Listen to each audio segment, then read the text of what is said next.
నేను హరీష్ రావుని అడుగుతున్నా, హరీష్ రావు సిద్దిపేటకు నువ్వు మాజీ మంత్రి కదా, మా వాళ్ళు ఎవరైనా వస్తారు, సిద్దిపేటకే పోదాం. సిద్దిపేట పోయి మీ సిద్దిపేట నియోజకవర్గంలో ఎంతమంది మహిళలు ఇప్పటి వరకు 18 నెలల ఎన్నిసార్లు బస్సు ప్రయాణం చేసిరో ఎన్నిసార్లు చేసిరో అడుగుతాం. దానివల్ల మహిళలకు లాభం అయిందా లేదా మా నాయకుడు మీరు అడుగుతాం. దానికి మీరు సిద్ధమా? సిద్దిపేట నంబర్ 1.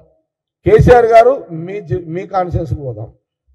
మీరు మీ ప్రోటోకాల్ మాజీ సీఎం 10 సంవత్సరాలు కాబట్టి మీరు నేను సీఎం రేవంత్ రెడ్డి గారిని ఒప్పిస్తా, మీ ఇద్దరు కూర్చోండి గజ్వేల్ నియోజకవర్గంలో సీఎం రేవంత్ రెడ్డి గారు, మా ట్రాన్స్పోర్ట్ మినిస్టరు పొన్నం ప్రభాకర్ గారు వస్తారు, మీరు మాజీ సీఎంగా ప్రతిపక్ష నాయకులు, మీరు గజ్వేల్ కాన్స్టిట్యుయెన్సీలో మీరు కూర్చొని మహిళల మీటింగ్ పెడతాం. ఖర్చు అంతా సీఎం రేవంత్ రెడ్డి గారు పెట్టుకుంటారు, ముఖ్యమంత్రి గారు పెట్టుకుంటారు.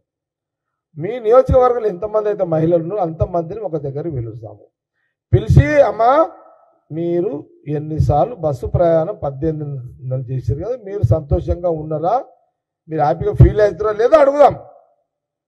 అక్కడ మహిళలు ఏం చెప్తే దానికి ఓకే.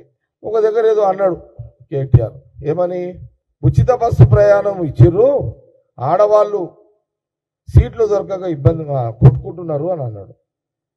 అసలు అంతకుముందు ఆర్టీసీ బస్ ఎక్కడానికి సిద్ధంగా లేని తెలంగాణ ప్రజలు, అసలు ఆర్టీసీ అంటే పేద ప్రజల ప్రయాణం. ఇప్పుడు నేను మా అంటే 15-20 ఏళ్ళలో బస్సులో తిరుగుతున్నాను.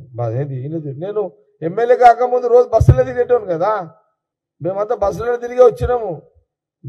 మీరు బస్సులలో తిరిగి వచ్చిన వాళ్ళే. దీనికి సిద్ధమా? కేసీఆర్ గారు నేను సీఎం రేవంత్ రెడ్డి గారిని ఒప్పిస్తా, మీ కాన్స్టిట్యూన్సీలో కూర్చొని మహిళలను అడుగుదాం. సరే దాంట్లో 50 సీట్లు ఉంటాయి, 50 మంది ఆడవాళ్ళు కూర్చుంటారు, 100 మంది ఎక్కుతారు. అది కూడా తప్పు పడితే ఎట్లా? ఆడవాళ్ళు పట్టొద్దు, అపోజిషన్ వాళ్ళు కూడా పట్టొద్దు కదా. దాన్ని ఒక social media, BRS social media, ఆడవాళ్ళు కొట్లాడుతున్నారు, కొట్టుకుంటున్నారు, ఆడవాళ్ళ పంచాయతీ పెట్టిండు. మహిళలు ఆలోచన చేసుకోండి, మీరు కూడా ఆలోచన చేయండి. కేసీఆర్ అంటే వానికి కడుపు మంట అవుతున్నది, బస్సు ప్రయాణం పెట్టిండ్రు అని అనుకోతా, వాళ్ళకి కొంత ఇబ్బంది ఉంటుంది.